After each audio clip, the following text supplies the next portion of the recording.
देखो, किसी भी देश की जो फाइनेंशियल सिस्टम होती है ना, वो उसका बैकबोन होती है। और ये बात अमेरिका की वीज़ा और मास्टर कार्ड को बहुत अच्छे से पता थी। इसीलिए धीमे-धीमे उन्होंने दुनिया के हर देश में ऑपरेट करना शुरू कर दिया।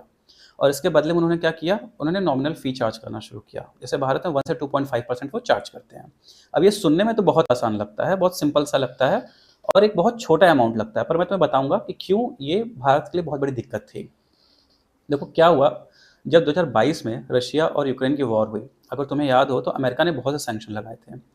उसमें वीज़ा और मास्टर कार्ड ने ये डिसाइड किया कि वो अपनी सारी सर्विसेज स्टॉप कर देंगे और इसके लिए उन्होंने 1 या 2 महीने की नोटिस नहीं दी, उन्होंने सीधे-सीधे 1 दिन में खत्म कर दिया।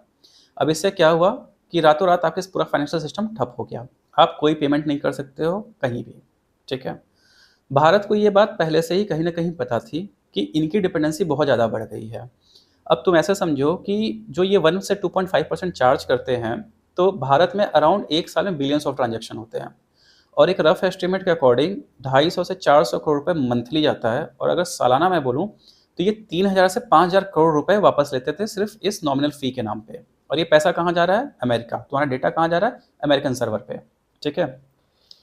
अब धीमे-धीमे क्या हुआ कि भारत ने इस डिपेंडेंसी को समझा और 2012 में उन्होंने रुपे कार्ड लॉन्च किया। बट रुपे कार्ड के साथ भी कुछ दिक्कतें थी, बहुत ज़्यादा वो एक्सेप्ट नहीं हो पा रहा था। फिर 2016 में एंट्री होती है यूपीआई की, यूनिफाइड पेमेंट्स इंटरफेस। कौन लाया? एनपीसीआई लाई। आप डायरेक्ट किसी के अकाउंट में ट्रांसफ़र कर सकते हो और कोई भी थर्ड पार्टी नहीं है, कोई भी चार्जेस नहीं है। तो इससे क्या हुआ कि आज हम मेजॉरिटी जो ट्रांजैक्शन करते हैं वो यूपीआई से करते हैं, चाहे आपको ₹1 का करना हो, चाहे आपको 1 लाख का करना हो।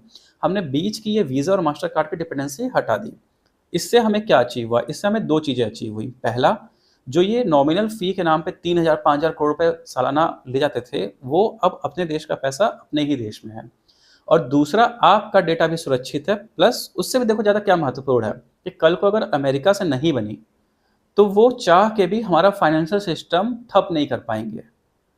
हम रशिया की तरह हमारा इफ़ेक्ट नहीं होगा क्योंकि आज हमारा खुद का नेटवर्क है, होम ग्रोन नेटवर्क है, जिसमें किसी भी दूसरे देश का कोई भी कंट्रीब्यूशन लेवल उतना ज़्यादा नहीं है। तो इंडिया को कहीं न कहीं ये बात पता थी और धीमे-धीमे ये जो इतने दशकों की डिपेंडेंसी थी ना, इन्होंने इसको ख़त्म की है।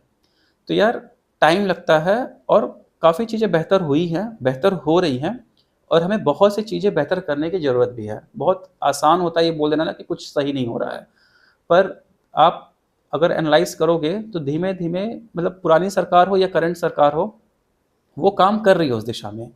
और तुम्हें जान के हैरानी होगी कि ये यूपीआई सिस्टम आज 12 से ज़्यादा देशों में है। UAE, Singapore, France.